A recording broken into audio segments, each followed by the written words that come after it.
Hepiniz evinizde yapın diye bu videoyu çektik. Aşama aşama giderlerse. Birinci aşama argon kaynağı alınacak. Çok kolaylıkla bu çamurluğu ve seleyi aynı zamanda boya işlemlerini yapabilirsiniz.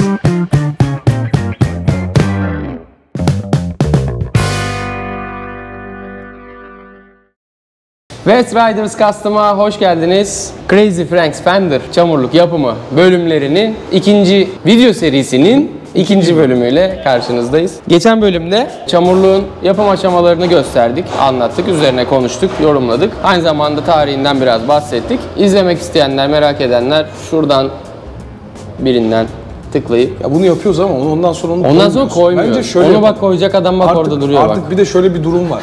Bu şöyle bir dil oldu. Aşağı bırakıyorum. Yani linki aşağı bırakmıyorsun. Aslında ya buralara ya buralara koyarsın. Anladım. Aşağı bırakılıyor mu? Aşağıda video linki bırakıyoruz mu? Link olarak bırakıyorsun abi artık. Yani oraya kare çıkarıp oradan insan tıklamıyor zaten izlemek için. Bittikten abi sonra onu unutuyoruz zaten. En sonunda YouTube'a kim yüklüyorsa onu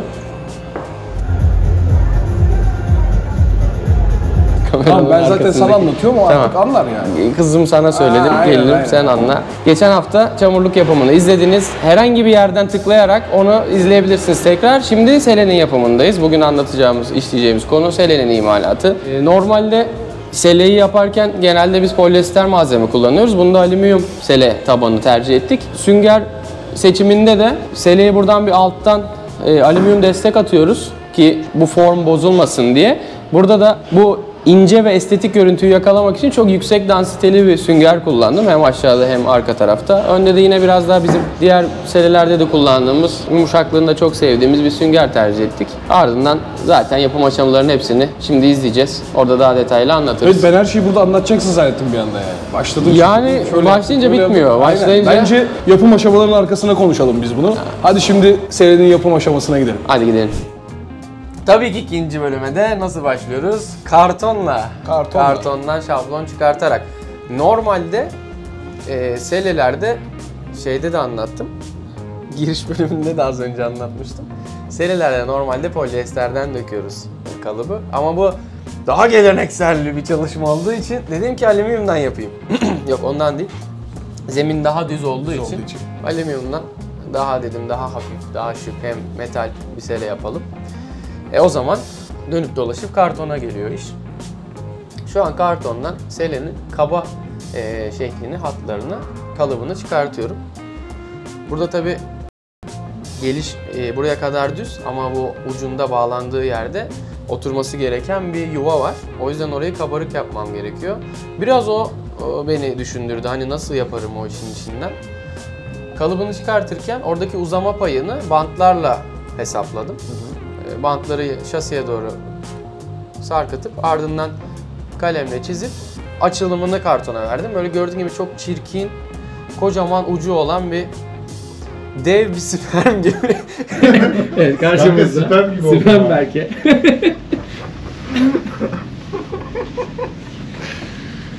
Hala yolunu bulamamış.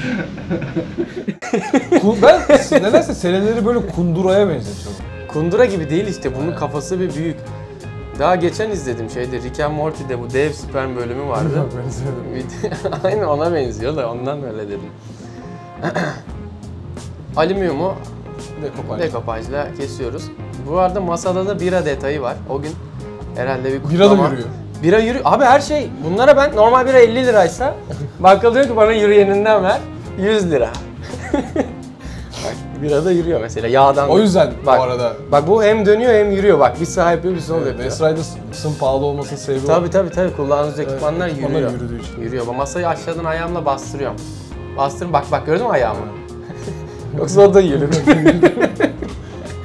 Bu arada gene Fırat gidon yapıyor artık. Tabii Fırat o gidonu bitiremedi. Ben 3 ayda yaptım bu çamuru. Fırat da 3 ayda arkadaki gidonu zımparalıyor.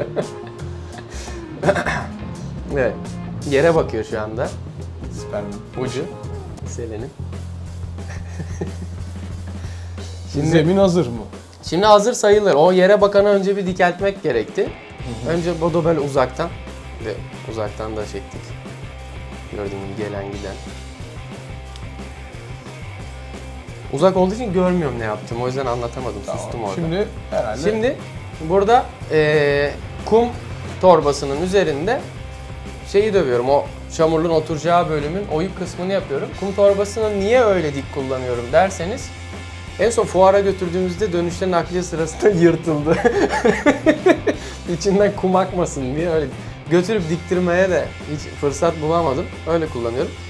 Kaba şeklini verdikten sonra incesini yumuşak bir tokmakla motorun üzerinde döverek, zaten burada hani motor şasisi zarar verir mi, çizilir mi falan diye düşüncelere girenler olabilir.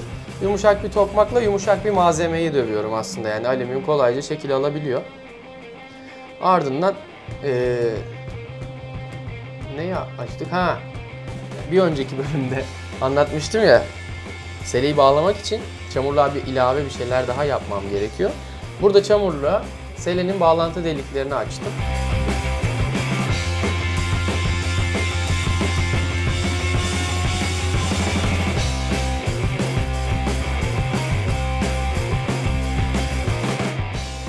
Çok sevdiğim ikinci ekipmanlardan bir tanesi de şu mandal tipi işkenceler. Onlar da gerçekten çok kullanışlı. Özellikle sele imalatında olmazsa olmaz bir parçam haline geldi. Selenin bağlantı deliklerini açtık. Şimdi bunun üstüne sünger kaplandığında civatayı nasıl yollayacağım? Somun perşembe. Olmaz. Ne? Persin somunu nasıl tutturacaksın oraya? Ha, olur. Ama öyle yapmadım. Öyle yapmadım. Nasıl yaptın? Görürsün.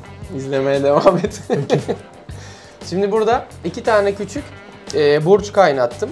Arada boşluk var çünkü. Oradan vidayı gönderip direkt sıkarsam alüminyum malzemeyi yamultacak, selenin formunu bozacak. O yüzden 2 tane burçla çamurluğun civatasının yerini uzattım. Şu an tam 0'a 0 dayanıyor sele plakasının arkası, spoiler'a. Burada da kıl testereyle oraya bir slot kanalı açıyorum. Çünkü bu lamadan yapacağım dil parçasını o slotun içerisinden geçirip selenin montajının, ön montajını o şekilde yapacağız. Lamanın gerekli ölçülerini yine kartondan, şablondan çıkartıp deldim. Burada da gördüğünüz yürüyen zımpara makinemizdi. Deliklerini açıyoruz. Bu lamalar selenin montaj lamaları olacak aslında. Bunların üzerine somun kaynattım. Deminki sorunun cevabını vereyim. Anladım. Bunları da perçinle alüminyum malzemeye perçinliyorum. Tabii ki yine son model büküm makinemizle lamaların gerekli bükümlerini verdikten sonra gördüğün gibi somunu atmışım. Oradan somunları puntalıyorum. Sele içeriden böyle bağlanıyor. Süngerin altında kalacak bu kısım. Öndeki bağlantı da bak o demin büktüğüm lamanın da sadece dil kısmı dışarıda kalıyor. O parça içeriden uzuyor selenin arkasına kadar. Tam o arka ortada da bir mil çıkıyor. O da şasinin tam ortasındaki deliğe denk geliyor. Ve sele böylece sağa sola kayma da yapmıyor orta bölümden. Şimdi o mili kestim. Orada bahsettiğim mili. Ve lamanın ortasına ortalayıp onu da kaynatıyorum şu anda.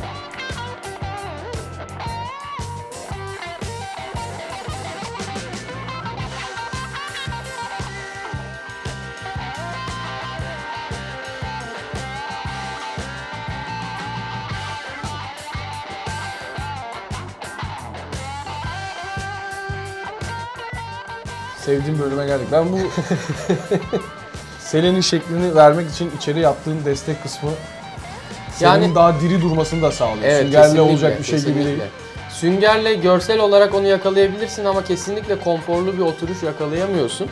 Ve zamanla o selenin... Aha bak bu bir orada geri sarabilir miyiz? Hadi. Burada yapacağımız konuşmanın aynısını bir tur orada yapmışız zaten büyük ihtimalle. Evet doğru.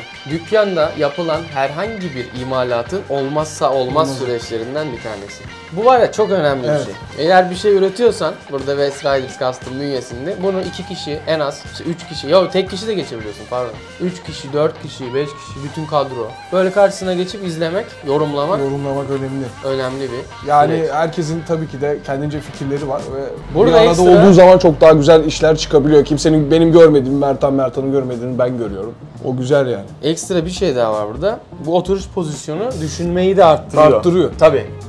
Daha Ya- ciddi, daha şey düşünüyorsun bu pozisyonda. Genelde ben de kendimi böyle buluyorum düşünürken. Yani Tuvalette düşünüyorsun genelde. Yok ya mesela ben de bir bant çektim, bir şey oldu, uzağa koydum. Evet. Biraz uzaktan baktım. Böyle miden... Sonra insan böyle bir yere çömelisi geliyor yani. Çok dikkat etmen lazım. Yok yok. Hele sigara Alıştım kahve ben. falan yaptıysan. Alıştım canım ya. Bu duruşa gerçekten çok alıştım. Tasarımın önemli bir duruşu. Devam edebiliriz. Tamam, buradan devam edebilirsin. Burada bahsettiğim şey demin galiba yarım kaldı.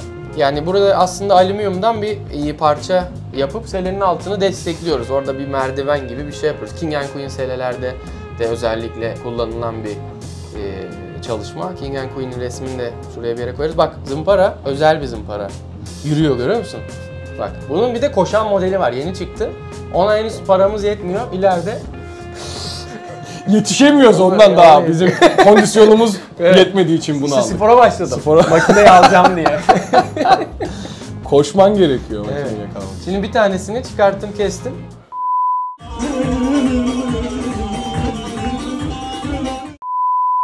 Evet. Şaklatacak mı? Yok, şaklama yok. Bunu Amar'ın profesyonelliğine kalmış bu artık.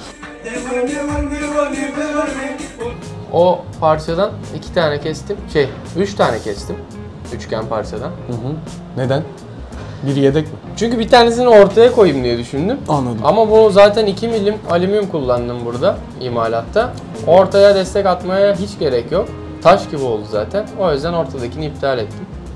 Aynı zamanda kaynak kısmında da sorun olacaktı. Çünkü ortaya koyduğum parçayı Nasıl her kaynatacak? yerinden kaynatamayacaktım. Evet. O yüzden de saçma geldi. Ama 3 tane yaptım. Bak, görüyor musun? Yürüyor. Yani şu an kondisyonum yetiyor bunu yakalamaya. Ama koşanını alsak Kanka koşanı zor. zor. Koşanı zor. Yani yetişir. Bir de herkesi düşünmen lazım. Mesela sen spor yapıyorsun. Tabii. Ben daha başlayamadım spora. Doğru. Ben yetişemem yakalayamazsın. yani. Evet. Ya da bu da kalsın dükkanda. En Doğru. azından. Yakalayabildiğimizin doğru. para olması. Yavaş koşanlar için. Yavaş koşanlar için.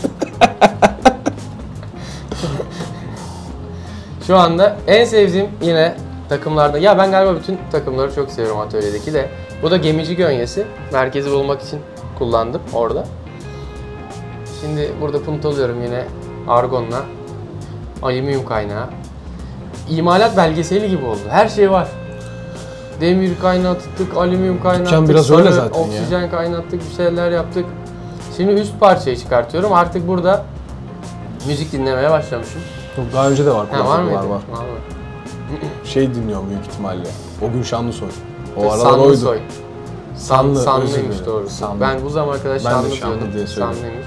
Tabii o ara yeni albüm çıkartmıştı. Full loop'ta onu Aynen. dinliyordum. Evet, yeni EP çıkarttı daha doğrusu. Kalmadı be.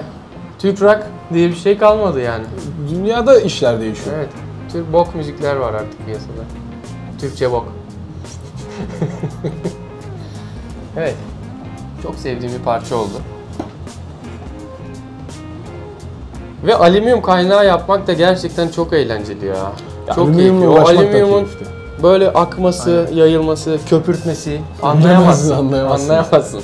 Beni en büyük çeken motorun yaptığı dalga köpürtmesi. Anlayamazsınız. Yani evinizde çok kolaylıkla bu çamurluğu ve seleyi aynı zamanda boya işlemlerini yapabilirsiniz. Hepiniz evinizde yapın diye. Ya bu videoyu izledikten çektik. sonra aşama aşama giderlerse. Birinci aşama argon kaynağı alınacak. İkinci aşama boyahane yapılacak. Yürüyen zımpara. Yok ya, sokakta da boyarsın. Boyarsın sokakta. Toz konar belki biraz. Takılmayacaksın öyle ufak tefek şeylere. Tabi garaj stili. Aynen. Olacak o yani.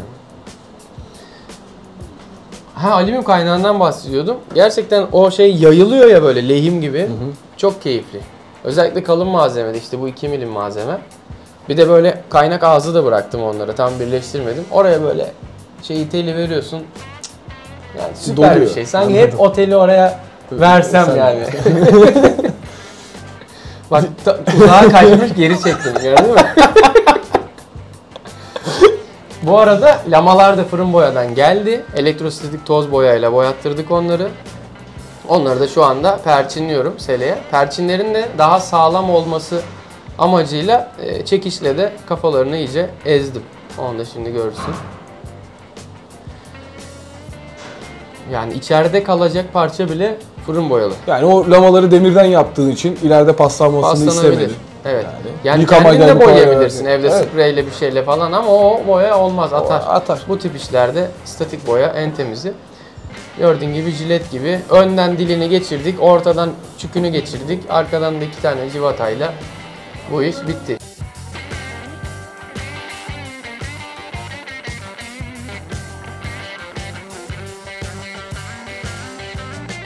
Ve geldik sünger kısmına. Selenin imalatında 2 farklı kalınlıkta sünger kullanmayı tercih et. 2 farklı dansitede söyleyeyim, doğru. Kalınlık değil. Aynen. 2 farklı dansitede bir sert bir de biraz daha yumuşak sünger kullanmayı tercih ettim. Normalde biraz daha yumuşak olanını biz bütün sele imalatlarımızda gönül rahatlığıyla kullanıyoruz. Çok da rahat oluyor. Ama burada aynı zamanda yakalamak istediğimiz estetik bir görüntü var. Ondan da ödün vermemek adına çok kalın yapmamamız gerekiyor. Özellikle artçı kısmını. O yüzden Bondex sünger tercih ettim orada. Çok sert bir malzeme. Çok yüksek dansitelerini biliyor musun? 100 Aklında var mı? dansite falan olması lazım kullandığım Bondex'in. Gerçekten sert yani. Ama o kadar ince bir kalınlıkta daha yumuşağı şey gibi olur. Alüminyum üstüne oturursun. Yani Evet, bunun en tabii. azından süngerin üstüne oturuyorsun. Çünkü esnemiyor. Peki bu aynı zamanda yalıtım süngeri falan diye Bu zaten geçiyor mu? ses yalıtım süngeri. Tamam. Normalde bunu ses yalıtım süngeri. Bunu ses yalıtımcılarından Mesela, bulabilirsiniz.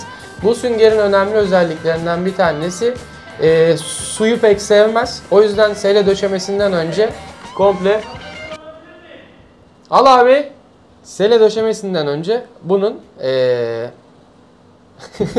geriden mi alalım, oradan devam edeyim? Devam ya, devam. Devam. Burası Devam, böyle burası iş yeri iş yeri abi. Yani, Yani, evet. anladın mı? Biz de bu sanayinin takım çantasıyız. Evet, evet. Ya ve yani ona bir takım lazımsa o an alması gerekiyor yani.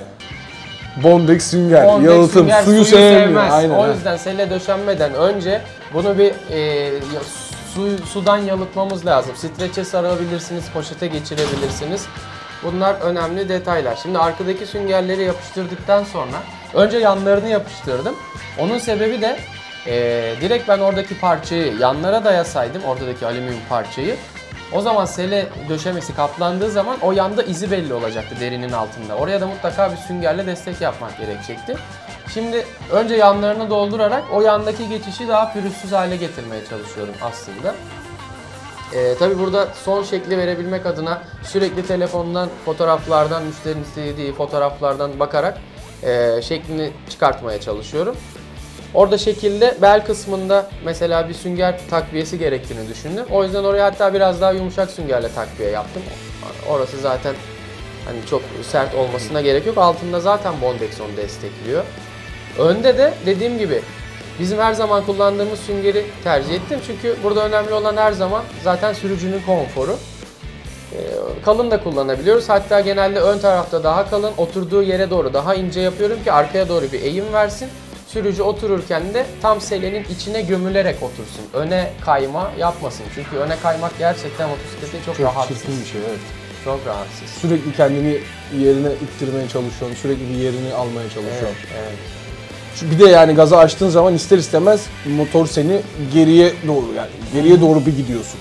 Yani hep bir öne kayma, bir geriye gitme falan yerine geride oturup senin belini destekleyen seleler her zaman bence daha konforlu. Yani Tabii, ben tabii, gaza oturduğum zaman hiç hareket etmemem gerekiyor aslında. Bu özellikle beli de desteklediği Destekliyor. için gerçekten çok rahat bir sele. Yani hem retro görüntü, bu tarzdan bahsediyorum sadece seleden değil, çamurluk da dahil. Ya hem retro görüntü alıp hem de bu kadar konfor başka hiçbir modelde yok. Bu Crazy Franks Fender'da çünkü çamurluğu kullanıyorsun. Seleyi böyle kat kat yapabiliyorsun ve aynı zamanda retro görünümünü de kaybetmiyorsun. Abi plakalığın var, stop lamban var, amortisörün var, en çok önemli kullanışlı bir şey yani. Hardtail yapmıyorsun. Evet. Şimdi çoğu parça imalatında olduğu gibi yine, hatta her bir şey çizerken de bu böyle. Önce merkezi bulman gerekiyor. Merkezi niye buluyoruz? Evet, simetrisini almak için. Şimdi merkez çizgisini çizdikten sonra selenin kaba hatlarını çizdim. Ardından onu bir kağıt şablonuna geçirip karşıya aktardım ve simetrisini de karşı tarafa çizmiş oldum. Yanlarını tıraşlıyorum. Yani sele aşaması biraz şöyle oluyor. Çok kaba bir şekilde başlıyorsun, biraz tıraşlıyorsun, ondan sonra tekrar çizimini yapıyorsun, tekrar tıraşlıyorsun, tekrar çizimini yapıyorsun, tekrar tıraşlıyorsun. Bu işlemi böyle 5 kere 6 kere yaptığın zaman sele artık şeklini almaya başlıyor. Evet. Çok fazla zımpara, tel fırça, bu tarz. Eyvallah abi. Ha, sağ ol.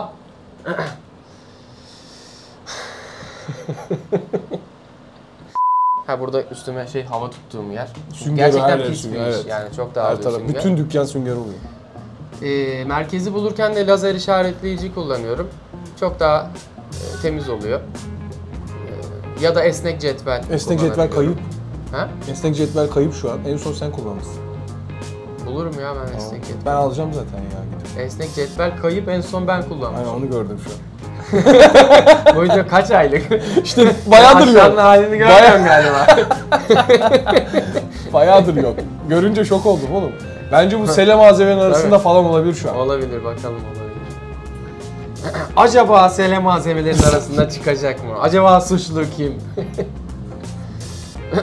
Suçlu aramıyoruz. Cetveli Suçlu arıyoruz canım. Hayır, cetveli En son sen kullanmışsın, kayıp. Oğlum cetvel çıkacak Ulan ortaya aşağıda işte. kedi yavrusunu kaybetsin. Ya orası öyle canım ya, ben oğlum suçlu aramıyorum ki, senin yüzünden kayıpmış demedim ki, cetvel kayıp nerede oldu? Tamam, Şimdi sele malzemelerin içinden çıkmazsa 2 bira ısmarlıyor mu? Ismarlarım oğlum, 2 bira ne ya? Tamam. Yani. Çok kolay pes etti, uğraşamadım. Ben de içerim 2 bira, 4 bira içeriz o. Oh. Makineyle zımparalama işlemleri bittikten sonra da elle zımparalama kısmı var. Bu da çok önemli bir detay.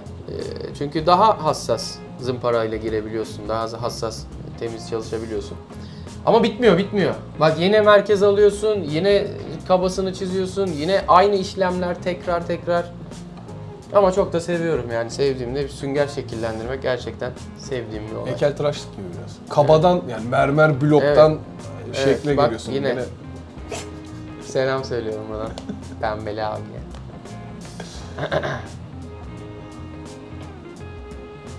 Şimdi selenin montajını yapıyorum. Artık bir bakacağım olmuş mu diye.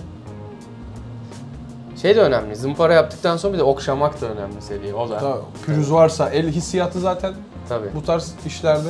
Yani ben okşamayı seviyorum belki yani. O yüzden okşuyorum. Kişisel tercih. Tabii.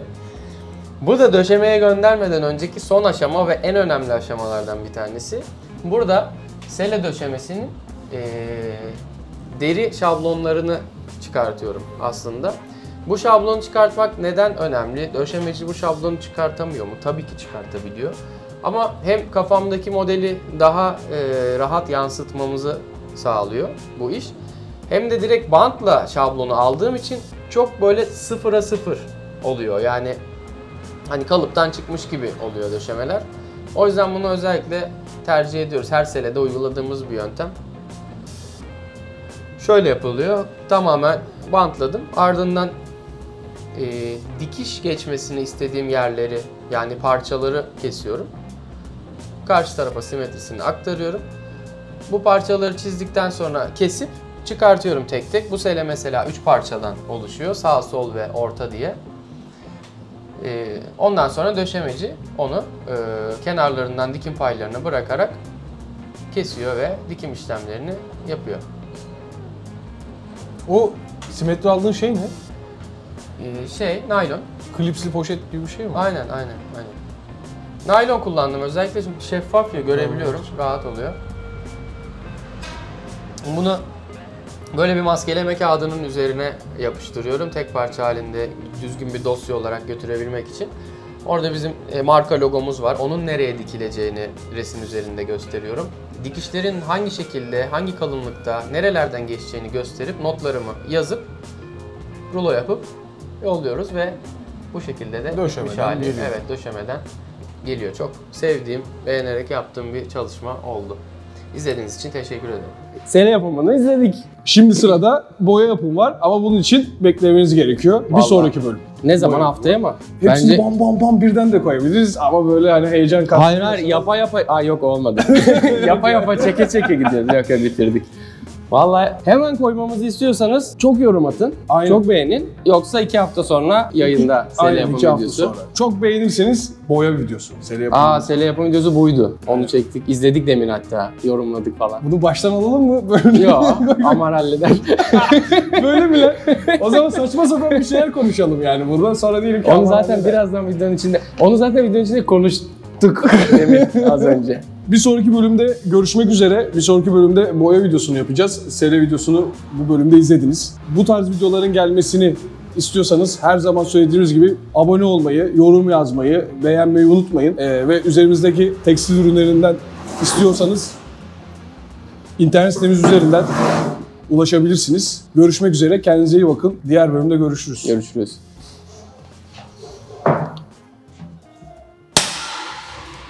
Güzel çıkmasını istiyorum senin. Tamam.